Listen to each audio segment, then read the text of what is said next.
Welcome to LOA Today. I'm Walt Thiessen here with Alex King on this Thursday, August the 29th, 2019. It is 8 a.m. in New York. That's 5 a.m. Los Angeles time, 1 p.m. in London, and I believe that would make 9 p.m. in Tokyo, 10 p.m. in Sydney. But wherever you are in the world, thank you for joining us for another episode of LOA Today, your daily dose of happy. And the only unhappy thing today is Joel had to take the day off. He was going to do that next week, Alex, and then he decided to take it off this week instead. Well, actually, he didn't decide. Circumstances in his life dictated. So he'll be back next week. Yep. And his timing is absolutely exquisite because you're dealing with something today. A little bit. A little bit. You can hardly talk. But I never call in. Well, thank you for that. I appreciate that. Because that means I don't have to talk all show long. I mean, most of it, but I'll try to be as nice on your voice as I can possibly.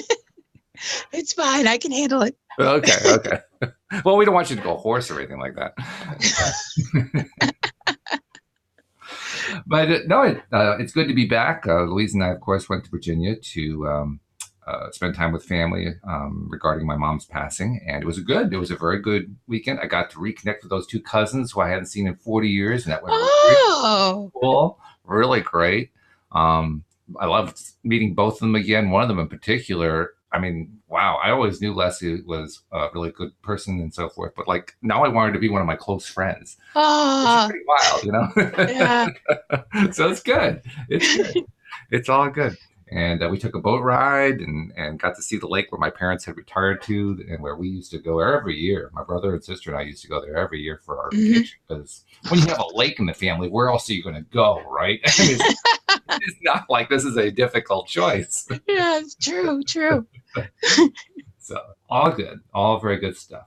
And I was not sure what kind of topic to discuss when I woke up today, but then I looked at Facebook and saw something that you've been seeing also, a lot of discussion about can we control others or is it just about influencing others?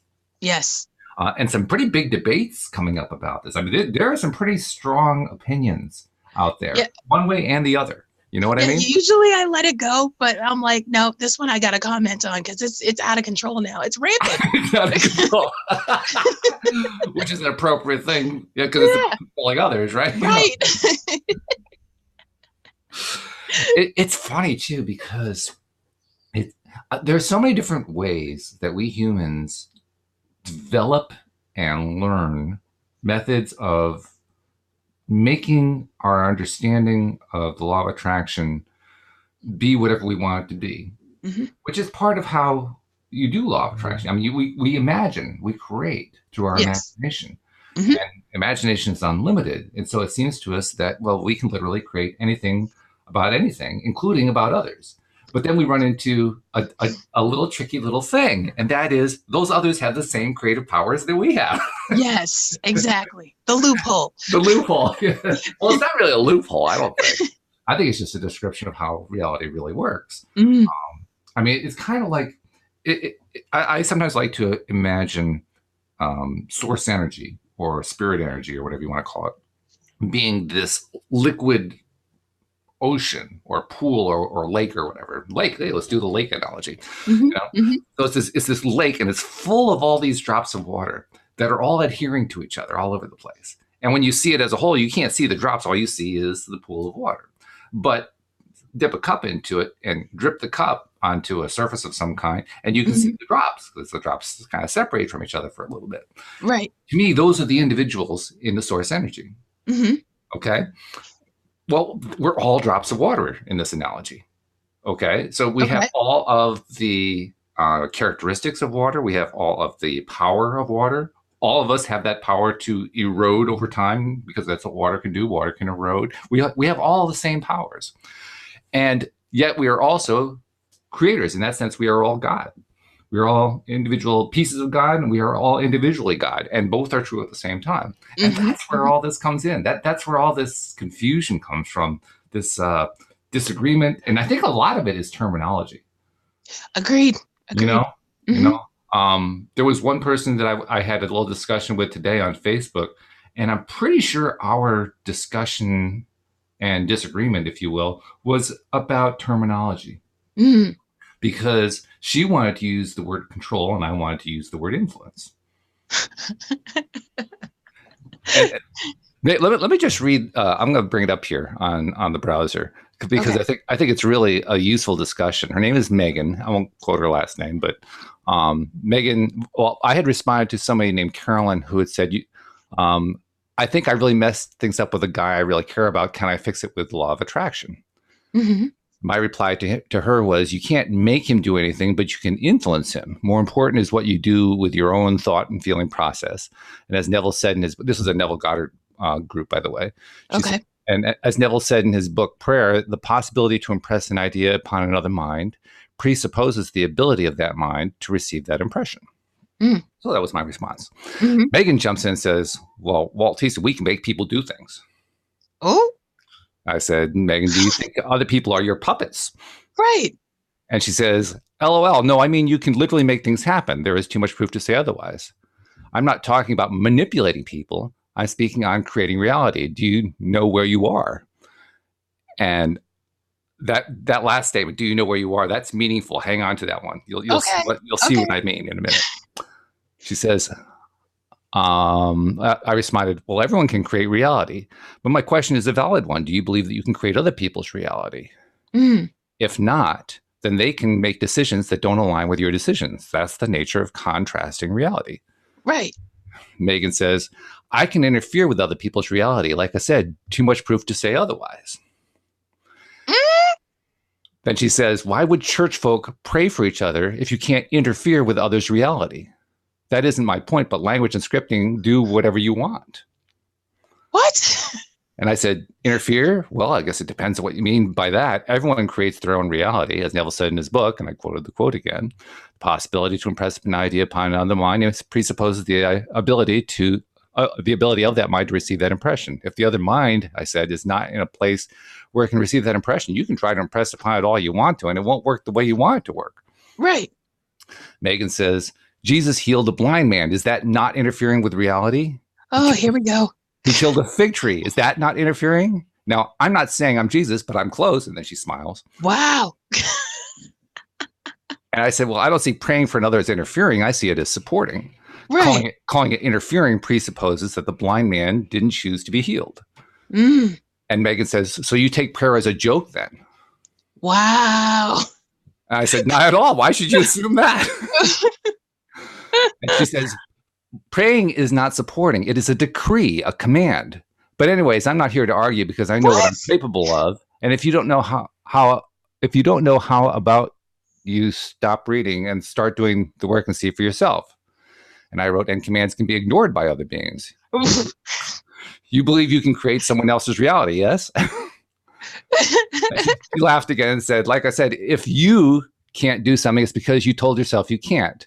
They have witchcraft and spells for a reason. Sorry, but your reality can be interfered with. Seen it way too many times for you to even be speaking about your limitations with me."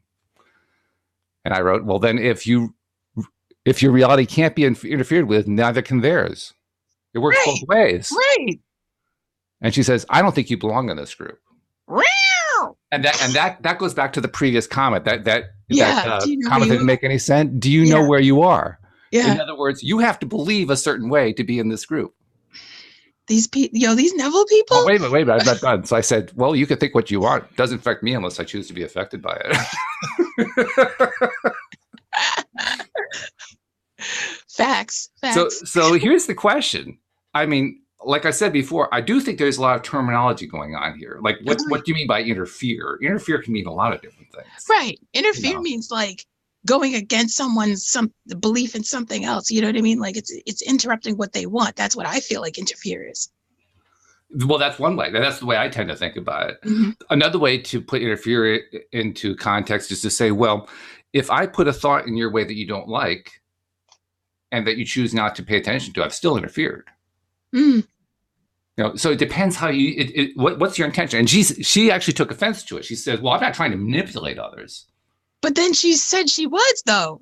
Well, that's why I'm saying I think there's a terminology thing going on here. She thinks about the words differently. Right. And we get tripped up on words. Yes. Words trip us up all the time. all this stuff about what we attract is energy. I mean, even when Abraham interacts with Esther, Abraham isn't sending English words to her. Abraham is sending thought forms, and she's turning them into English words to the best she can within her own contexts, with her own understanding of reality, her understanding of the English language and what the words mean and so forth, which is a kind of a tricky place for her to be in. I was going to say, is it, because I'm not familiar with them, but like, is it this, are they aware of today's terminology and how the words have changed? Oh, I think they are, but the way that Abraham has explained it is in the non-physical world, they don't think in terms of human languages because human languages are too limiting. True. They can express everything they need to express using their language of vibration. So that's why they try to communicate everything using the language of vibration. Okay. And that's the way Esther receives it. But because she has to translate it into something we understand, she has to turn it into English, and that's where her own presuppositions and biases and prejudices and everything else are going to come into play, because that's what she understands. That's how she understands how words are used. And everyone's going to have a little bit different understanding. So I think ultimately Megan and I were really saying the same thing, but we were getting hung up on the way we expressed it. No. You don't think so? Not at all. Okay. Well, tell me that. Megan's off her rocker. Oh, come on. Tell us what you really think. I mean, she literally said prayer and witchcraft are proof of what I'm trying to tell you here. I was like, I'm confused. Well, I mean, Cindy Chavez is into what she calls witchcraft. I'm not sure it's the same thing as what Megan calls witchcraft. Right. But she's into very much the same kind of thing. But I'm not saying I don't believe it. I'm just saying, like, usually it's one or the other. Nobody like intertwines the two. I don't think I don't think there are lines anymore. I think there's a lot of blurring these days. Agreed. I mean, we aren't seeing yet a whole lot of people who are both, say, Christian and Muslim. But what we're starting to get there. Right. That's true. Even though those two religions really, they sprouted from the same source and went in two different branch directions. Yeah. Very, very, very different branch directions. But nevertheless, we're seeing overlap happen. And I think a lot of it is, I think all of it is because of contrast. I mean, there's the one thing that all of this kind of stuff, this religious belief and spiritual belief, the one thing that it does create is contrast. As we are discovering here. Lots and lots of contrast. Lots of contrast. And in that contrast, there are opportunities to feel really, really bad about stuff. To really dislike stuff, to really be angry about stuff, to get moralistic about stuff. I mean, religion, God, it's all about moralism. There's huge amounts of moralism in religion. And interestingly enough, the moralism varies from who you talk to who you talk to. Facts. This person who's a Christian will have a set of moral values that's different from this person who's a Christian who has their own set of moral values. And then they go out like, well, no, that's not what a real Christian believes. Right. Oh, my God. All day. Yeah, exactly. And then the same thing's going to be true I haven't seen it so much within Islam because I don't know that many Muslims. I have a suspicion it goes on. What I do know about is like the attacks of 9/11. There was that small subset that was very much in favor, and there's a much larger subset that was against them. And so clearly there's got to be some sort of discussion going on there where, they're pointing fingers and saying, you're not the true Muslim here. So I can kind of infer that kind of conversation is going on. And I think it's true in every religious and spiritual belief system. I mean, we're seeing it here in law of attraction type groups. I know it occurs in Buddhism, although the Buddhists will deny it. But nevertheless, it does occur there. There are different Buddhist beliefs. Buddhists deny it. What does a Buddhist boxing match look like? It's two Buddhists sitting in separate corners. And the dad joke of the day is brought to you by...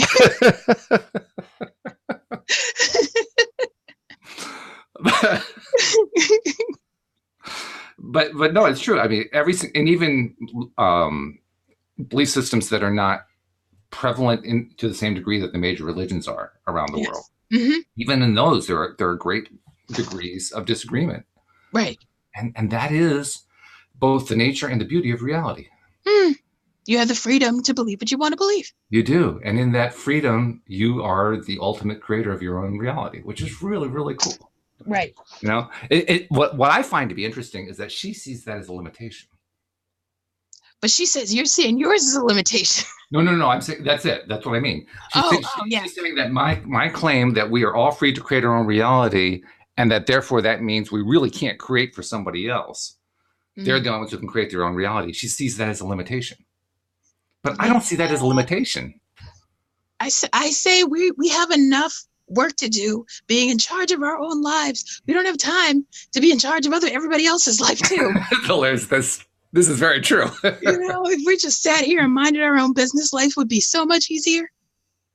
Yeah, it would be. It would be. But there have been people for millennia who wanted to run other people's lives. Facts. Some of them are politicians. Some of them are fathers. Some of them are cousins. Some of them are teachers. Some of them are bosses.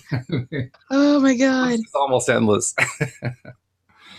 It's actually, to me, I think it's a really important topic because when we come to terms with how this stuff really works, and I think the position you and I are taking really is, in my opinion, the better position to take within the confines of the English language.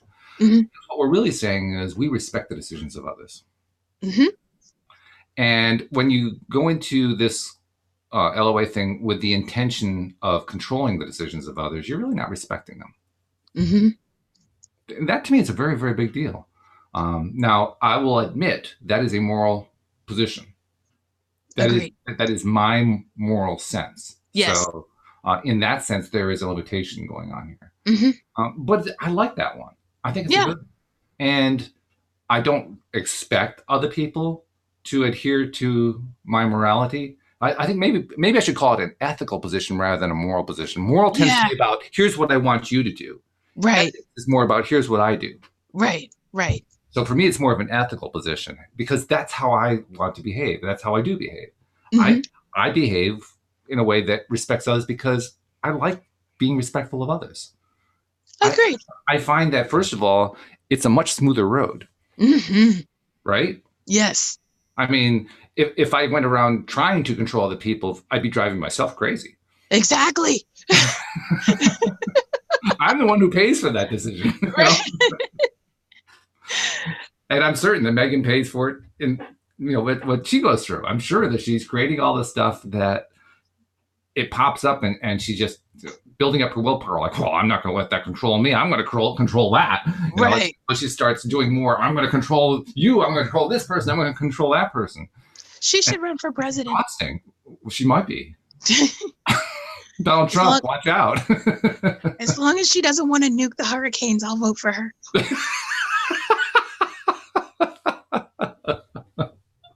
Oh, that's funny. So now we have some daughter humor. That's good.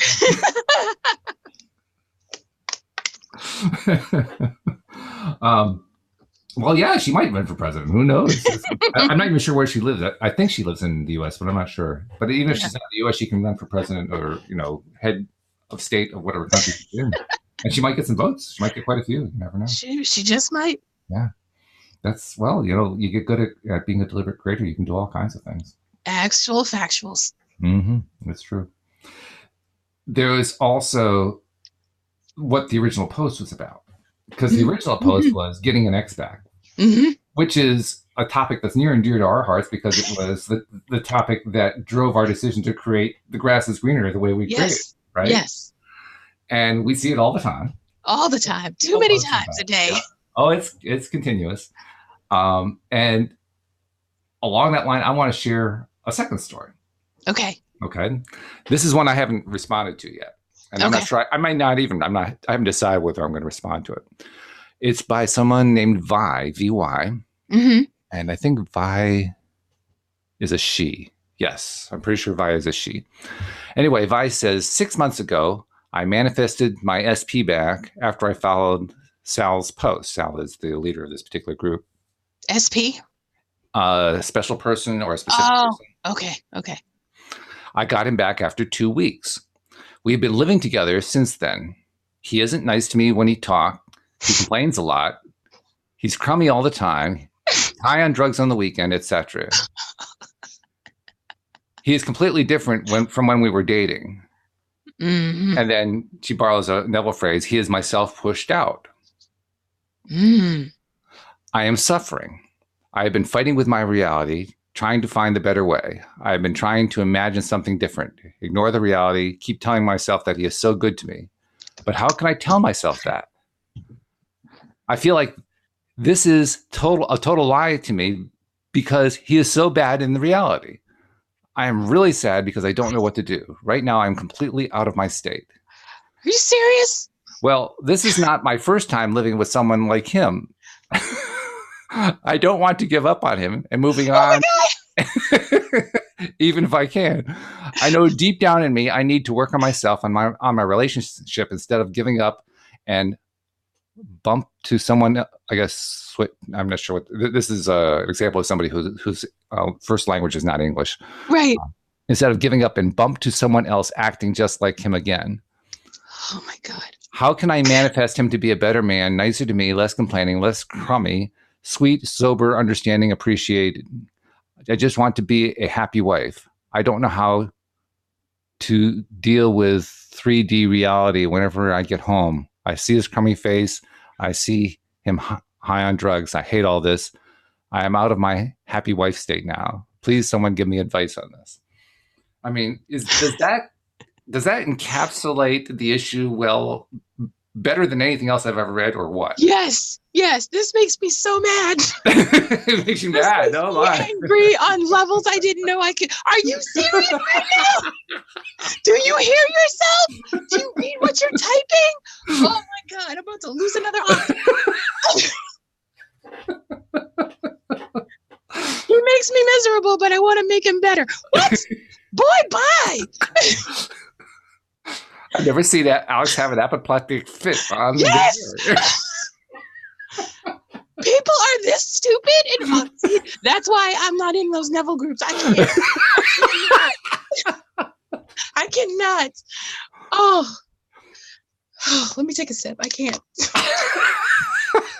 I'm dropping pins. That's a great idea. What you're doing there is a great idea, because what you're really saying is, I just need to take a step back and take a breath. Yes. And that's really a good thing to do. Yes. For her, for you, for me, for all of us. I mean, it's always a good idea. Whenever we're up against something that's really, really harsh or really hard or difficult or painful or whatever, take a step back, take a breath. Boy, does that feel so much better. I wonder if the people who are writing these posts are reading the other posts that are like theirs. Oh, I'm sure they are. Reading the comments, because if it were me and I was reading, if I was feeling this way and I was reading other people's posts and seeing the comments, I feel like that would answer my question. Like, I wouldn't feel the need to post. It's an interesting point. Why is it that somebody continues to hang on to that which makes them unhappy? Yes. Why? When you're in the power to get rid of it. And yet that's what all humans do. Yeah. Not just people who are in this kind of position. I've noticed that it's true. It's true of me. It's true of everyone I've ever met. Yeah. Yeah. We all hang on to stuff that we don't like. No, not me. No.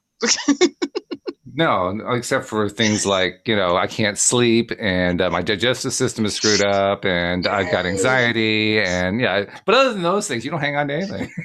I don't hang on to it. I just accept it for what it is. Well, this is where I wish Joel was here, because I know Joel would jump in on exactly and say exactly what you just said there. It's okay though. But I'm also. Go ahead. I don't know. I'm just getting back to this whole thing. You have the power to get rid of it. To get rid of what, though? To get rid of him. She wants to keep him. But why? Why does anybody want to hang on to what they don't like? See, I think people misconstrue the fact that the feeling that they get from being with someone is not about that person. It's you can get that feeling with almost anyone. So you need to separate the two, because obviously if this person is crummy and high all the time, he's not the one. Especially if you can't stand him to the point where you're posting on social media, he may not be for you. And by the way, you touched on the best point of all. We get to choose how we're going to respond in any situation. Yes, yes. So if we don't like a situation, we have 3 different choices, at least, maybe more than 3. One choice number 1 is to live with it and continue to be miserable, which is the choice that she's been making. Right. Right. Choice number 2 is to abandon the situation and move somewhere else or change the state into something else. Or 3, the option is to just ignore the situation, just not pay any attention to it. But in all 3 of those cases, we get to decide what it is we're going to feel about something. Right. Right. So to me, that's the great answer to the whole debate. You know, you get to decide at all times how you're going to respond, how you're going to feel, how you're going to react. Okay. You're going to stay there. Okay. Have fun. But don't bitch about it on social media. Well, you can bitch about it too. I mean, I don't care if you bitch about it. It doesn't bother me. You know, if you want to bitch about it, go right ahead. You know, but my point is, if you're going to be okay with your situation, then you can't complain about it. Sure Because you're okay with it. Apparently, you can. Like, you will not see anything on my social media bitching about my anxiety. Like, it sucks, but I'm not like, because I accept it. It is what it is. So, I don't know. That's just my personal preference. I don't know. I think you're right. I mean, I definitely agree with you. That's a choice you can make, and it's very much in alignment with the choice that I would make. Yeah. To me, this is just part of a much larger topic. The one that I mentioned before. People wanting to hang on to paying attention to what they don't like. And I mean, it's part of the reason why we come to this world, why we come to this reality, why we become physical beings. As Abraham has pointed out, we come here to experience the contrast. Well, that's clearly contrast. Major contrast going on. Major contrast. All the contrast. Yes. Major contrast, lieutenant contrast. I mean, all the contrast. Dad joke too. There we go. And in that contrast, we end up with all kinds of opportunities to experience all the different ways that consequences come out of that contrast. And I think that's part of the answer as to why it is we spend so much time hanging on to what we don't like. Which, on a logical level, sounds insane to me. Yes. But on a feeling level, not so insane. Bro. I mean, like, I'm not saying I would make those choices, but feeling has nothing to do with logic. Facts. Okay. All right. You know? Yeah. It really doesn't have anything to do with logic. It has to do with what you feel. Yeah. And there's if you want to talk about limitations, there's a certain limitation that people adopt, which is to believe that if you repeat the same behavior over and over again regarding something you don't like, it'll change into something that you like. Insanity.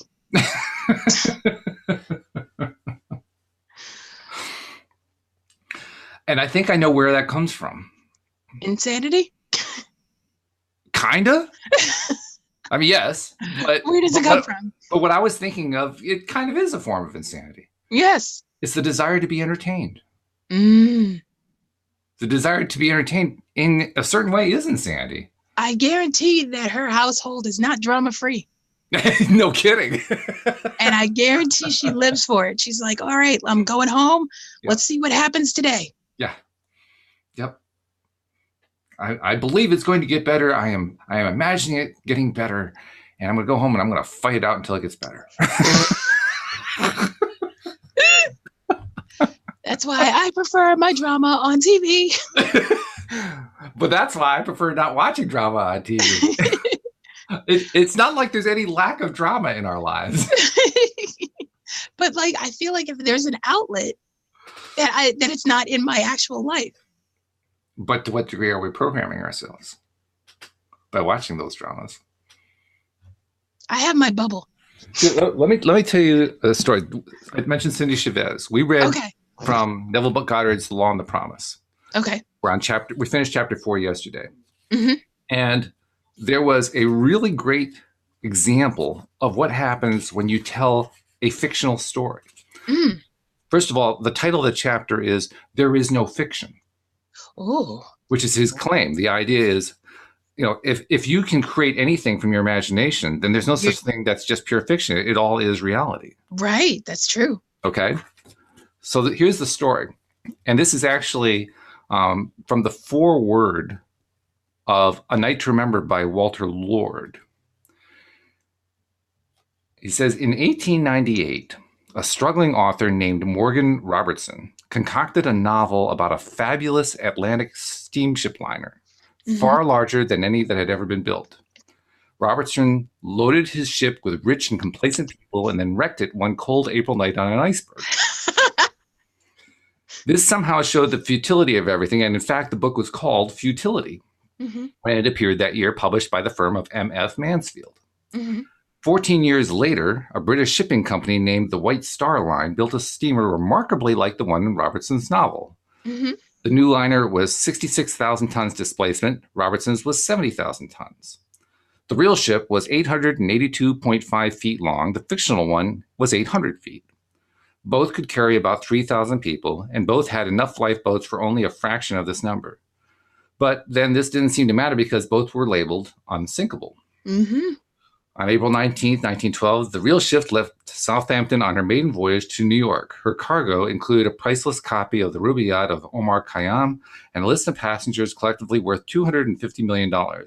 On her way over, she too struck an iceberg and went down on a cold April night.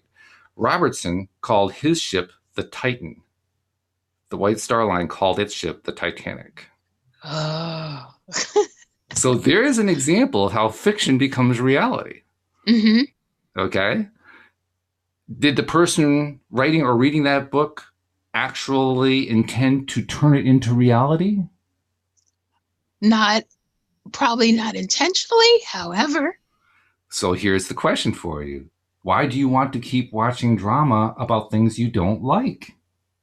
Well, I didn't say I didn't like it. You like the stuff that happens in the dramas. Yes, because it's not happening to me. But see, I would have read the book and been like, okay, you know what I'm not going to do? I'm not going to get on a giant boat. And that is my bubble. That's your bubble. Okay. That's my bubble. The drama stays in the book and I'm not going to drown. So what you are is a passive aggressive. I can be. I can be. I agree to mess things around so that those people over there have all this terrible stuff happening. But I'm not going to get blamed for any of it.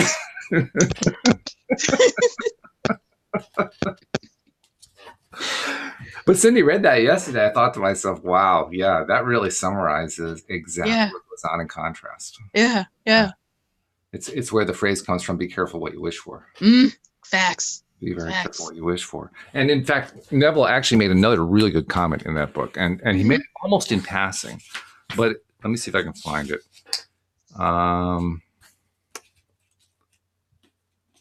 Where is it? Of course, I'm not going to find it right off the top of my head here.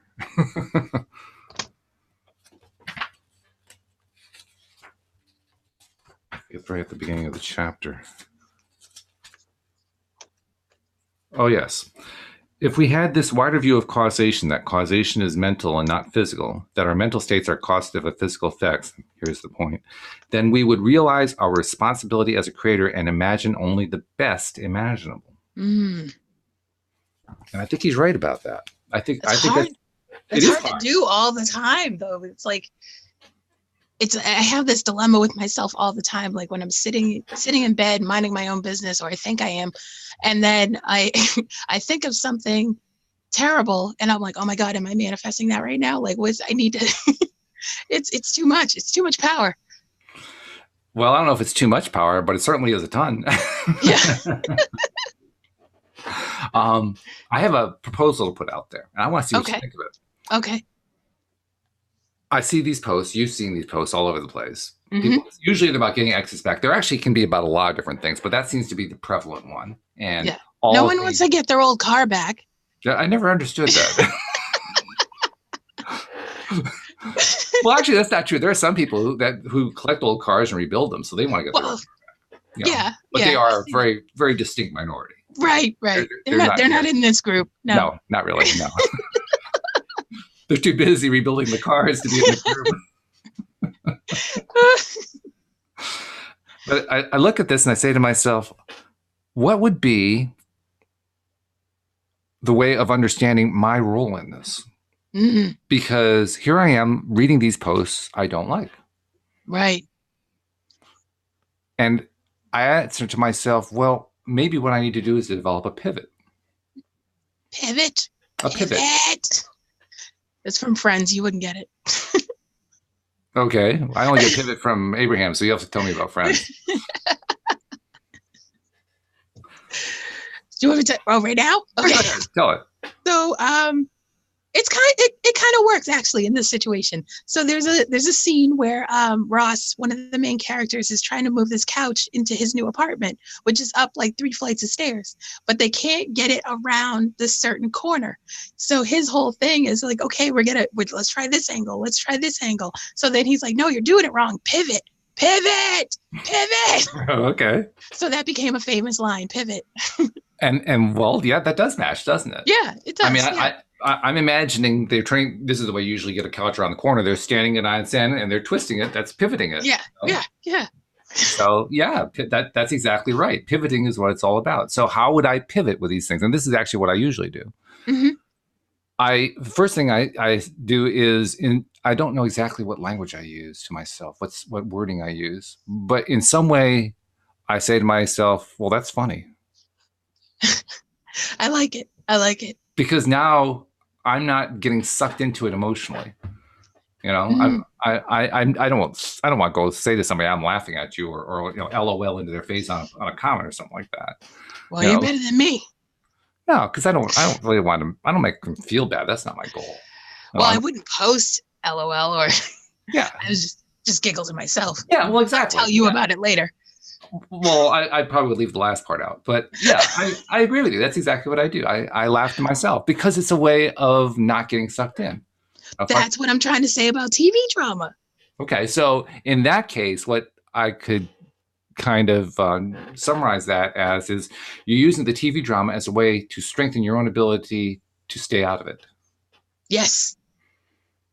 And that does make sense to me. It's all right there on my screen. I can turn it off and turn it back on. I don't need to. It's not actually in my life. It's nothing I'm going through. Mm-hmm. However, it is entertaining. And that is the point that I was making earlier. Mm-hmm. I wonder if entertainment is the reason why we end up liking what we don't like, preferring to spend our attention. Most likely. Yep. Yeah. Mm-hmm. Yeah. Boy, are we messed up. No, I'm kidding. We knew this when we made ourselves. So, I mean, it was bound to happen. Well, ultimately, all of these conversations that we have, both on the show and Facebook, all the different places that gets discussed, are all about how to get control of our own perspective instead of getting sucked into somebody else's perspective. Right. Because when we're in our own perspective, and it's one that we chose consciously, now we're deliberately creating. We're not just creating willy nilly. Yes. We're not a wand that's shooting off spells in all kinds of wild directions. Oh my God! What was his name in Harry Potter? One of his housemates in Gryffindor. Everything he did blew up, you know? Yeah, when he lost his eyebrows. He lost his eyebrows, yeah. I can't think what his name was. I can't think of it either, but I know who you mean. But it's like every time his wand was like this wild, crazy, out of control thing. It's like, I don't even know what I'm doing here. Whoa, magic again, you know? Oh my God. Yeah, so true. So true. I'm surprised Ollivander even sold him that wand. Oh man. I mean, I could just imagine him being in Ollivander's shop, and maybe this is the way it went. Ollivander handed him the wand, and he waved it, and something exploded, and Ollivander said, no. And he says, no, I'll take that. Or he made so many things explode that this was the one that did the least amount of damage. Yes, right. He destroyed the whole shop. Oh my God. Ollivander probably just settled on giving him that wand just to get him out of the shop so he can clear up the shop. Okay, wave. Okay, now everything's back to order. Right. Oh, my OCD was kicking in when we went into that shop. I was like, so much disorganization. But I'm sure there's a method to his madness. He knows where everything is. Well, he's been in business since before the birth of Christ. I mean, and he was remembered every single one he's ever sold. Yeah, like, that's amazing. Crap. So it's over 2,000 years, and let's assume that you get, I don't know, 20,000 wizards buying wands from you every year. You're talking that's millions, a lot. Millions of wands. That's insane. That is insane. Like there had to be a memory spell he did or something. That's crazy. No one can do all that. What we're doing here, I think, is another reason why we like entertainment. Yes. Because it gives us an opportunity to explore possibilities. Mm-hmm. Yes. I mean, what's the most popular thing to do with watching a program these days? Is to have your smartphone out and look up stuff while you're watching the program. Yes. Which didn't exist before smartphones. No. But we wanted it. We did. I was like, I wish I'd like just sit there and you're like, I wonder how much they make per episode. And now you're like, oh, okay. $250,000. Cool. Sign me up. Yeah. Let's go make the grasses greener. What do you say? Yeah, seriously. It's like, I wonder when Ellen Pompeo's birthday is. She seems like a Virgo. I don't. While I'm at it, let me follow her on Instagram. Yes, right. I mean, no wonder this is the instant gratification generation. I mean, the gratification is constant. Yes. I was talking to my friend the other day, and we were talking about the generation. This generation has no idea. Like when you missed an episode of your favorite show, you missed it forever. Like that was it. There was no DVR. There was no repeats. Like that. It was a special episode and you missed it. There were some old TV shows that every once in a while somebody finds an episode that was a lost episode in someone's closet, and it's a big deal. Right. Oh man. Yeah. The good old days. And movies. I mean, that was a big issue with old movies at one point. Turner, among others, paid a lot of money to restore the old movies and put them in digital form. Yeah. But a lot of them got lost. Yeah. A whole lot of them just got permanently destroyed because the film, the chemicals on the film deteriorated the film to the point where it was unusable. Right. I did hear about that. Yeah. That's crazy. Yeah. I know there's some films that they got pieces of them, but they couldn't get the whole film. That's sad. Yeah. Which is why we have all these reboots now, and it's trash. Just saying. Well, I mean, it depends on what the storyline is, but certain stories, particularly of the really popular ones, they're going to be hard to reproduce. I mean, it's like Mary Poppins Returns. It didn't have a chance. No, there was no way that film could succeed. And personally, I think Emily Blunt did a great job, but there was absolutely no way that film could succeed. It was impossible. That's what I'm saying. I'm like, let's not top perfection. Let's just leave it as it is. Press rewind. Like I don't know. But then it's like some things work. Like Aladdin came out fantastic. Yep. Lion King, not so much. And I guess that's part of the entertainment industry. You never really know exactly what's going to take hold. Right, because you would think if Aladdin worked, that Lion King would, but it's two different entities, and it and clearly didn't. So you never know. You just got to swing and see what happens. Exactly. Yeah. Which is getting back to what we originally started with. That's exactly what people do. Yeah. Speaking of which, I have a post. Oh, okay. Go for it. Now, I don't remember the person's name because I forgot to write it down. I was writing it as we were talking. Okay. And she said, I literally have done everything to a T. I've asked, truly believed, felt if it was true, felt feelings, visualized, meditated, matched my vibrations to happiness I feel, and then I let it go. But I cannot manifest my ex back into my life. What am I doing wrong, and how does it work? Well, do you want me to address that? Because I could address that, but I'm curious to know what your take is. I have a feeling we're going to say the same thing. So my response was, because I was like, this is the third post this week. So I was like, now I have to say something because it's in the rule of threes. Okay, the rule of threes has driven it. Usually I ignore it because I'm like, oh, here we go again, but now it's the third time. So now I'm like, so what I had said I was like, you can't manifest someone else's manifestations. If they don't want to be with you, you can't make it so. And I left it at that. And I think 4 or 5 people agreed with me. But I got no response. So I was like, all right, everyone's entitled to their own opinions. If you don't agree, you don't agree. I think this really describes very nicely how there are 2 different issues that go on with these posts. Mm-hmm. The one issue is, well, what does it take in order to manifest the mm-hmm. thing? And the other is, why is it not a good idea to manifest the thing? Mm-hmm. Okay. And what you're addressing is more along the lines of why it's not a good idea to manifest the thing. Mm-hmm. Mm-hmm. But if you want to just go back to why aren't you manifesting the thing? I think there's a really important point that goes on here. And that is, we are not 100% consistent in what we like and want. Mm-hmm. And specifically when we're deliberately creating. Yep. Especially early on when we're still learning deliberate creation. Mm-hmm. But mm-hmm. even after we become old salty hands at it, yeah. we still make the same mistake over and over again, which is we contradict ourselves. Yes. We don't do it intentionally. No. We don't go out of our way to do it. And most of the time we don't even notice that we're doing it. Right.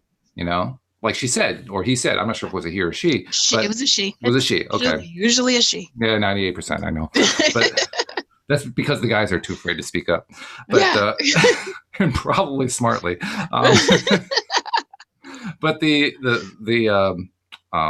pattern is one of, I am going to focus on what I like. I really, really like this thing. I'm going to get excited about it. I'm going to do all the right things. I'm going to do my affirmations. And then I'm going to go on with the rest of my life where I talk about or feel about or think about how it's not going to work out. Yes. Oh, yes. So which is going to be followed? It's pretty straightforward which one's going to be followed. You got this big time momentum going on about not getting. You're trying to reverse it with 1 or 2 or 3 sessions. And then you go back to the rest of the time thinking that it's not going to work. Which momentum is going to work? It's pretty clear which one's going to work. It's not that difficult to figure out. You don't need a degree in physics in order to understand this one. Mm-hmm. It's pretty straightforward. So why doesn't it work from that perspective? It's because she doesn't really believe it deep down. Yes, exactly. And now Neville talks about how you build belief over time, and Abraham mm-hmm. talks about the same thing. You build belief over time. I think Abraham actually expresses it better. They describe it as a momentum, and they describe mm-hmm. that as you are focusing on this dream that you're creating. I like the way Neville describes the dreaming process. His illustrations are really good. But the way I'll go with the Abraham method, as you are thinking about and feeling about what it is that you want to think and feel about, that you want to have happen, the more energy and time and effort you put into that, the bigger the momentum gets. Mm. It starts to take on a life of its own. Mm-hmm. Neville describes it as the tones of reality start to emerge. Ah. Which is a nice way of describing that. I like that. It sounds pretty. Yeah. It does sound pretty, doesn't it? Especially when you consider that tones can apply to all 5 senses. There could be tones mm-hmm. of sound, tones of sight, tones of touch, and so on and so forth. So the tones of reality start to emerge. And the more time and effort and energy and attention, that's really what it is, attention, mm-hmm. focus. The more focus that we spend on these things, the more that we make them real. Mm-hmm. And the less that we have going on below the surface, stuff that we haven't thought about, but that we have thought about in the past, mm-hmm. the more of that there is to slow things down, the resistance, as Abraham calls it, then the slower the process is. One of the things that was really interesting in this chapter that Cindy and I read is that we read another story. It's actually one of our favorite stories, one of my favorites too, about a guy who manifested in Arthur Murray's studio back in the 1940s or 50s. Oh, yes. Yep. Right? Mm-hmm. And everything in his story took 3 weeks. I did not know that part. Yeah. We noticed it. He mentioned like 3 or 4 times in the story, this segment took 3 weeks, this segment took 3 weeks, this segment took 3 weeks. And to me, that was a really significant point. Because what that meant was whatever resistances he had going on took him 3 weeks to get out of the way. So now I can go back and answer the question of the person directly. Put aside the thing about whether it's a good idea. Put aside the idea of whether you can influence somebody else. Just why isn't the manifestation working? Well, have you overcome all your resistances yet? Mm. Yes, you've been doing all this good stuff. Keep going on it. But have you overcome your own resistances? Mm-hmm. And if they look deep down, I think they'll find that they haven't. And the Obviously, evidence, otherwise it would have been done in 3 weeks. well, not only that, the evidence of this person, Vi, is she attracted the person back and he was still miserable. Yes, He was still a that's horrible what I'm person. saying. I feel like she forgot that part when she was like, I want him back. Yeah. But did you forget why y'all broke up in the first place? That's what I think people miss that point. Yeah.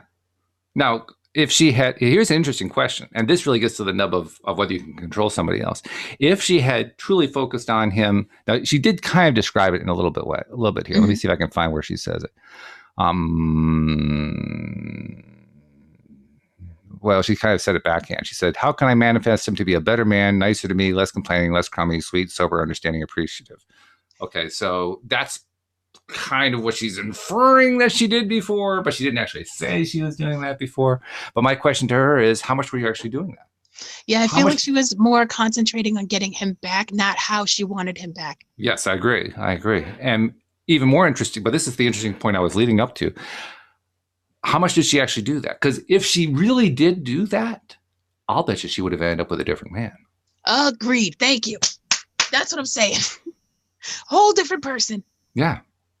Which was not what she intended originally. But isn't it though? On one hand it is, on the other hand it isn't. She had people get very fixed. It's got to be that person. Yes. It's got to be that person. Yes. Oh. That's what I was saying. It's the feeling. It's not the person. It can be with anybody. Yeah. Yeah. But people get locked in like that. I think they get locked in. I think we all get locked in on stuff like that out of fear. Yes. Agreed. Fear because we're afraid it can't be anybody else. It has to be that person. Otherwise, I'll be miserable the rest of my life. Yeah. In fact, I had another conversation again, same kind of thing. I think I came up with some magic words or something because what I said to her was, okay, you did all this stuff. We did this kind of discussion like we're doing here. You did all this stuff. Here's what you did and so on and so forth. But the bottom line question is this: is your happiness level dependent upon whether or not he comes back? Ooh, say it again for the people in the back. Do you believe that your happiness is dependent upon whether or not he comes back? You should be able to be happy anyway. Anyway, yeah. Mm-hmm. Yeah. If he comes back, it may be a plus, maybe a minus, but you should be happy in yourself anyway. And I really do believe, I think you'll believe this too, is that if we stick to making ourselves happy, regardless of whether he comes back, we're going to be a whole lot less interested in whether he comes back. Facts. That's why my dating life is so comical, because I'm happy with either way. It's comical. Comical. Like I told my friends, I was like, I don't even tell you about half the dudes anymore because they never follow through. So it's pointless to even bring their names up. Like I'm not even going to put their names on the roster. Yeah. So it's like, but they're like, but you keep on trucking. I was like, what else is there to do? What else is there to do? Well, if you really want to know the answer to that, the other things to do are to stop. I could stop, yeah. That's another thing you could do. That's actually what I did. That's how I got Louise. Yeah. I mean, I take breaks. No, this wasn't a break. I mean, I quit. Yeah. This is cold turkey. Yeah. Like I was, and that's why I felt about it. I was done. Yeah. I was done. That's the thing. I'm so hopeful for love. I'm never done. I'm never like fed up with like it that. And I don't feel like it's me. So I'm not like, oh, I'm over it. I'm done. I'm never going to give up in an angry way. I may just be like, you know what? Let me just step back for 1 second. Which is ultimately the same thing. I think I needed to be done because that was my way of letting go of what I was grasping onto. Right. I was grasping onto it had to be this person. It had to be this next person. It had to be this next person. It had to be this next person. Yeah, see, I don't do all of that. I'm like, it's going to be somebody eventually. I'm a little looser in my beliefs. Well, plus, not only did I believe it had to be this next person, but I also, and this is what killed it, I also simultaneously believed she'll never want me. Wow. Ouch. Yeah. Burn on yourself. Well, that's why none of them ever worked out. Well, yeah. It's going to be this next person, but she'll never want me, so it'll be fine. Yeah. I mean, how's that for a self-dialogue, right? Wow. I hurt for you. Oh, God. Thank God you found Louise. Oh, geez. Well, actually, thank God that I learned to let go of that. That's what saying I quit was all about. It was letting go of that.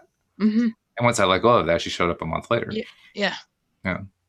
Well, I don't think I've ever been that harsh on myself. Jesus, Mary and Joseph. Oh, let me tell you, Alex, I am the world champion at being harsh on myself. I will match my ability to be harsh on myself with anyone. To me, the great accomplishment is learning to be easier on myself. Well, yeah. That's a huge accomplishment for me. Yeah. And I'm still working on it. I'm getting better and better at it. But yeah, for the longest time, I was really rough. Oof. Yikes. And I paid the consequences for it too. I guess so, yeah. Over and over and over. You had to learn your lesson the hard way, I guess. Yes. Yeah. It was educational. To say the least.